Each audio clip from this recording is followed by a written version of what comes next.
tentang bisnis model. Emang ada apa perbedaannya bisnis model sama bisnis strategi, Pak Ari? Oh iya, Belum iya. tahu banyak temen Iya, ini. iya. Pak Wirayasa boleh kenal nggak dari mana? Biar saya kenal Ya juga nih. kebetulan kerja sekaligus juga baru mau kuliah S2 ini, jadi cari inspirasi untuk tesis nih. Kebetulan saya berminat Oh sekali iya, iya. Ya, ya, bagus nih. tapi Pak setelah itu Wirayasa. kita Pertanyaannya, online di luar, Pak, ya, bisa nanya ya, mohon saran. ya, ya, ya, ya. Ya, itu saya pernah ulas juga ya. Perbedaan antara bisnis model ya dan bisnis strategi ya. Eh, di hubungannya itu kalau kita gambarkan di visual biar lebih gampang nih buat apa bayangannya ya. Itu bisnis model itu bagian kecilnya ya. Bisnis strategi itu bagian besarnya. Jadi bisnis model is part of bisnis strategi ya. Ya, tapi bisnis strategi itu bukan seluruhnya tuh bisnis model ya. Jadi ada banyak. Jadi bisnis model kita bisa katakan secara sederhana itu adalah tools ya untuk meng-guide dalam membuat strategi bisnis ya.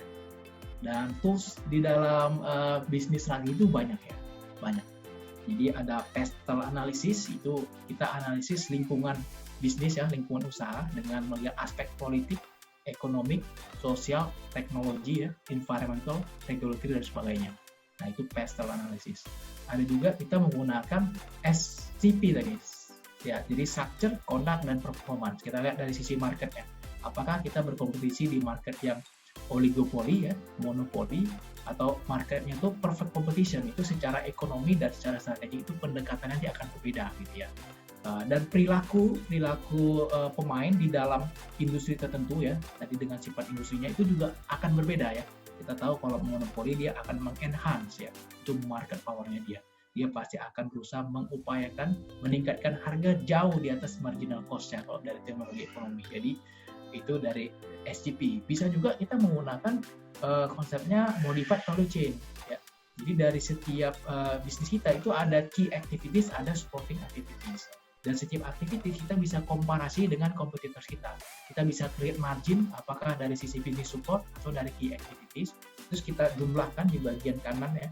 Itu berapa persen nih, dan itu dilakukan oleh IKEA ya. IKEA itu salah satu pemain besar ya di bidang furniture, dan juga dilakukan oleh Walmart ya. Bagaimana Walmart itu menguasai bisnis besar di dunia ya. Amazon juga melakukan seperti itu. Jadi mereka mengkomparasi dengan kompetitornya, marginnya itu ada di mana gitu ya. Pendekatannya kuantitatif. Bisa juga kita menggunakan apa sih, banyak banget ya. Jadi ada apa sih namanya tuh balance scorecard ya, balance scorecard. Kita melihat kira-kira performance dengan realisasi ya. Dan bisnis model ini banyak digunakan ya saat ini karena memang model bisnis itu sifatnya dinamis ya, sifatnya dinamis. Dunia berubah, teknologi berubah ya, kompetisi juga berubah ya. Sehingga kita harus melihat tadi bisnis model dari sisi marketnya ya, konsumen kita, segmennya itu ya, relationship-nya, kemudian distribusinya seperti apa, itu juga akan berubah. Dari offline menjadi online itu akan berubah ya, dari distribusi kita, kemudian tadi relationship kita ya, bagaimana kita mensatisfy kebutuhan mereka dan segala macam itu akan berubah. Termasuk ya aktivitas kita dalam berproduksi, partnership kita sekarang udah berubah. Kalau dulu kita mungkin partnershipnya itu adalah pihak-pihak tertentu ya. Kalau sekarang partners kita mungkin Google ya, Google Ads gitu ya, kemudian advertiser atau menggunakan influencer ya, itu udah berubah ya. Jadi beda sekali ya. Jadi saya lihat tuh bisnis model banyak digunakan ketika feature di dalam bisnis itu banyak yang berubah ya, sehingga kita melihat ya dari aspek revenue margin dan cost marginnya seperti apa ya. Kira-kira itu Pak Wirayasa, bagus sekali pertanyaannya. Dan memang banyak apa ya, case-case seperti ini, banyak sekali orang nanya kan, apa sih bedanya tadi bisnis model dengan bisnis strategi gitu ya. Nah, saya selalu menyampaikan bisnis model itu as part of bisnis strategi ya. Tapi bukan berarti bisnis strategi itu semuanya dengan bisnis model gitu ya. Dia hanya bagian ya untuk mendukung bisnis strategi. Termasuk juga dengan tadi ya, dengan skill yang harus dikuasai data science gitu ya. Jadi menurut saya skillnya nggak cuma coding doang ya, tapi ada dua lagi nih. Itu adalah matematik dan statistik plus dengan domain expertise ya. Dan domain expertise ini merupakan PR besar menurut saya lihat dari beberapa programmer ya. Mereka emang jago sih dari sisi coding, tapi nggak apa-apa. Justru itu jadi kontribusi saya gitu ya. Saya berangkat justru dari domain expertise yang saya mencoba belajar ya computing skills gitu. Kira-kira itu Pak Wirayasa, silakan kalau ada yang mau didiskusikan lagi. Kebetulan kan saya ini kerjanya di bagian distribution center. Research center. Distribution center. Oh, distribution center. Oh iya, supply chain ya. Saya sedikit coba minta saran dari Pak Hari berkaitan dengan ini. Untuk tesis di bagian big data, kebetulan saya kan jurusannya big data nih. Yang seperti Pak Hari juga bilang, dari orang expertise masuk ke dunia akademis, belajar kuliah lagi S2. Boleh kira-kira gambarannya apakah tesis untuk S2 itu boleh dalam bentuk bisnis model gitu Pak? Oh iya. Kalau boleh tahu Pak Wirayasa kuliah di mana ya yang big data ya? Saya kebetulan ini Pak di Pradita Pak di Tangerang. Oh udah ada kelas big data ya? Keren banget ya? Iya. Luar biasa. Keren banget tuh udah ada. Iya. Iya. Ya, saya kebetulan angkatan yang ketiga ini Pak. Baru ya? Baru mulai kuliah juga baru dua sesi kedua Pak. Dia tadi presentasi dengan Tableau itu juga saya baru belajar mengenai itu. Ya bagus banget tuh Pak Wirayasa. Saya kira memang salah satu PR besar ya buat industri pendidikan kita. Kita itu industri pendidikannya besar ya.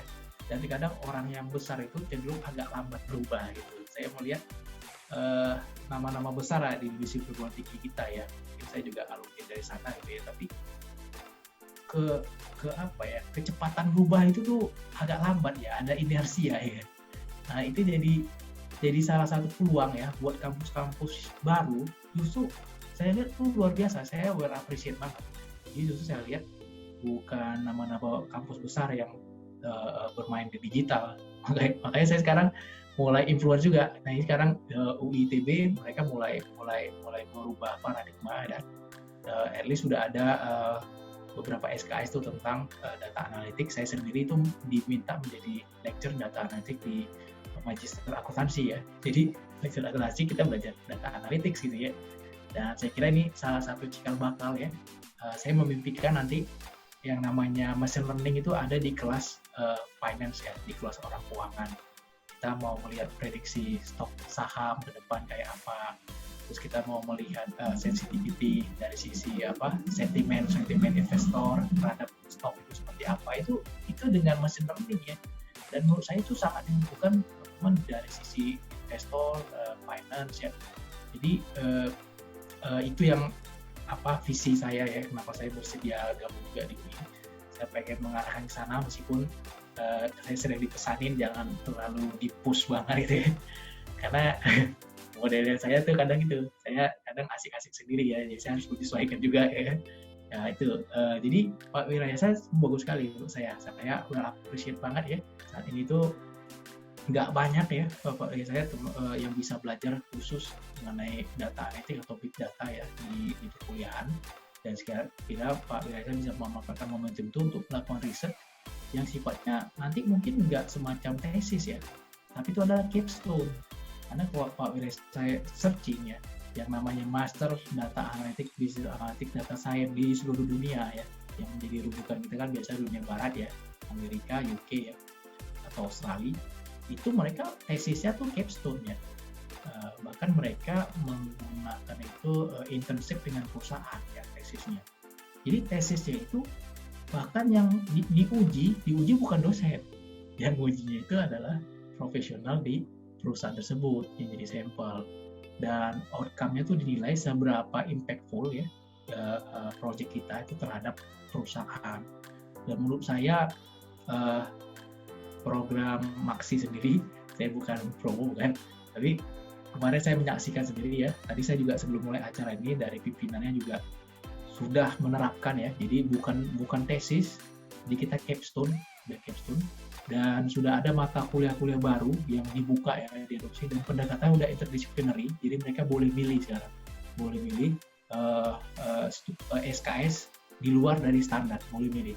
Karena kalau saya lihat ya teman-teman di Harvard MIT itu mereka kuliah teknik bisa ngambil mata kuliah dari marketing gitu ya, ngambil dari social science gitu. Dan saya ngerasa itu banyak hal-hal yang kita dapatkan ketika kita interdisciplinary ya. Ketika kita berdiskusi, kalau misalnya diskusinya isinya orang teknik itu menurut saya nggak seru. Kita harus diskusi orang teknik, orang psikolog, ya, orang bahasa linguistik itu juga penting banget menurut saya. Kita nggak bisa mensepelekan untuk beberapa kita tertentu, karena itu penting banget ya. Ketika audiensnya kita beda usia, itu tata bahasanya beda gitu ya. Dan saya menyaksikan tuh bagaimana Stanford ya, MIT, Harvard, mereka berkolaborasi ya, antara engineering dengan social science ya, sehingga inovasinya itu benar-benar humanis ya, dan mampu menjawab tantangan global menurut saya. Dan itu yang membedakan kita tuh masih ada ego sektoral menurut saya. Itu PR besar bangsa kita. Dulu bahkan saya juga agak terjebak gitu, saya agak terjebak merasa, oh kuliah yang bagus tuh jurusan ini gitu ya. Itu kan, tapi itu memang pendidikan kita seperti itu. Dulu kita di SMA kan suka nyinggung, kamu anak IPA, kamu anak IPS kayak gitu. Jadi itu PR bangsa kita menurut saya. Kita selalu mendikotomikan. Padahal diversity itu penting banget menurut saya. Itu adalah ideologi bangsa kita ya, diversity, keberagaman gitu ya. Dan saya sendiri di disertasi saya itu mengadres salah satu tuh diversity ya di dalam project decision. Itu penting banget. Jadi kalau misalnya orangnya isinya sama ya, itu value dari project itu biasa kurang bagus dibandingkan dia beragam. Karena ketika dia beragam, dia bisa melihat dengan dimensi yang berbeda-beda, dengan cara pandang yang berbeda-beda. Dan kita memang semakin dewasa mungkin ke depannya. Makanya kadang saya suka juga lucu ya diskusi dingin. Ada memang tipikal orang-orang tertentu ya. Kita posting apa, dia sentimen ya, mau counter kita dengan hal yang lain gitu kan. Saya kadang ngerasa tuh kasihan sih sebenarnya sama orang seperti itu. Karena dunia saat itu udah beda ya. Dunia saat ini kita justru mengapresiasi ya orang yang beda pandangan gitu ya. Apa gitu. Kita justru harus memahami ya pre-assumption-nya dia itu apa ya, pre-assumption di apa yang buat dia beda. Dan di situ kita akan memperkaya khazanah kita. Karena sebenarnya perilaku orang itu adalah outcome ya. Ada reason behind the behaviors, dan kita harus find out itu, mendiscover apa yang menyebabkan seperti itu, dan itu memperkaya menurut saya horizon kita ya, dibandingkan kita dia nggak ini tuh, dia nggak ini, saya nggak ini gitu kan, kayak hanya cuma perdebatan doang gitu. Kira-kira itu Pak, saya kira banyak banget ya riset di bidang supply chain ya, itu terkait dengan logistik analytics ya, logistik analytics. Kita bisa memodernisasi ya proses logistik dengan profiling konsumen kita, dari product optimization, pricing analytics ya, dan macam-macam. Kita juga bisa melakukan classification ya, kira-kira failure kita di dalam delivery itu disebabkan faktor apa, apakah layanannya kita, atau dari aspek eksternal, atau dari sisi pelanggan ya. Itu banyak banget sih menurut saya bisa gini. Saya juga siap berkolaborasi ya. Saya sampai bulan ini juga submit paper ya. Saya kolaborasi dengan beberapa orang, ada juga yang sendiri. Dan saya juga ngebimbing mahasiswa S2. Dan saya juga menginfluence ya bagaimana tesis-tesis, riset ke depan juga menggunakan pendekatan analisis dan musik. Kira-kira itu Pak Wirayasa. Silakan. Tidak keberatan nanti kalau di LinkedIn saya ngechat Pak? Iya Pak. Di LinkedIn, nggak keberatan Ya. nanti saya ngechat Bapak. Oh iya Pak, silakan Pak. Iya. Ya. Oke Pak. Ya, terima kasih Pak. Ya, sama-sama Pak. Mungkin itu aja dari saya dulu Pak. Terima kasih banyak. Oh iya, baik Pak Ren. Kita kelompok eksklusif ya. Jadi justru harus semangat ya. Saya nggak ngerasa kita 4 orang. Saya udah sesi ketiga mengalami hal yang seperti ini Pak Ari. Jadi enak, kebetulan saya juga orangnya kan udah lama tidak belajar istilah tanda petik di waktu kuliah gitu ya. Sekarang lanjut ke S2 ini perlu banyak inspirasi, motivasi dan sebagainya dari orang seperti Pak Ari. Kalau saya nih justru jadi ajang latihan ya. Bagaimana kita tetap menjaga level motivasi persisten, meskipun pesertanya nggak banyak, nggak apa-apa. Justru ini eksklusif menurut saya. Eksklusif, saya jadi lebih banyak kenal. Oke gitu ya. Kemarin saya ngisi banyak di Paragon, tapi saya belajar untuk memanage enthusiasm ya. Jadi bukan berarti orang yang dikit tuh saya jadi gini jangan gitu kan. kita berusaha nih menjaga ini, jadi kita udah terbiasa kan. Dan ini menurut saya bagus.